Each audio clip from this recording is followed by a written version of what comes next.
Good morning, everyone. Good morning online. I want to say a special shout out to fathers and sons and daughters of our fathers. And as I was thinking of what I wanted to speak about today, I was thinking about my dad.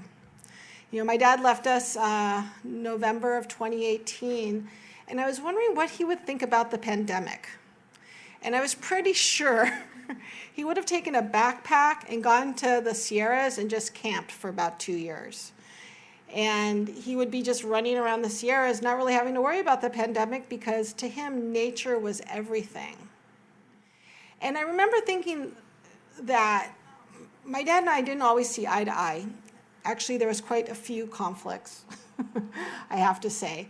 And the moment he took his last breath when I was holding his hand, Vinu was actually with me a few minutes before that. So it was great to have that support of our congregation, and Reverend Mike swung by too. And I just remember the moment he took his final breath, all our issues seemed to evaporate.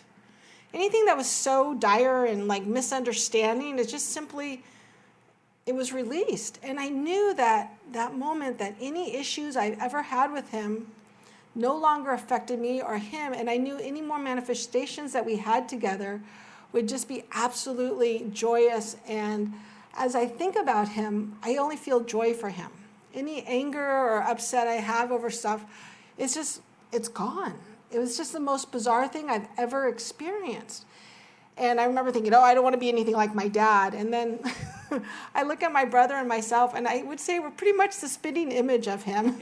I even to the point where I remember my dad used to have folders labeled with certain things, like electronics and toolboxes. This is a welding toolbox. This is an electronic toolbox. This is this toolbox.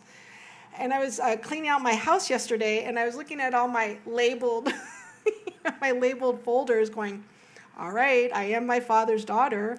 And I was FaceTiming my brother this morning, and he was working on his house, which was my dad's favorite thing to do, was, just kind of watch the grass grow and play around in his garage. And here my brother was doing that this morning. And so on this Father's Day, it just really makes me realize how connected we really are, whether we want to be or not. And I didn't think my dad was very religious or spiritual. What did he say? He was a deist or something? But he loved nature. And he would be in nature all the time. And as I've grown, I realized nature is probably one of the most spiritual places there is in the world. And I found this quote from Ernest Holmes. And it says, I am guided by the same intelligence and inspired by the same imagination which scatters the moonbeams across the waves and holds the forces of nature in its grasp.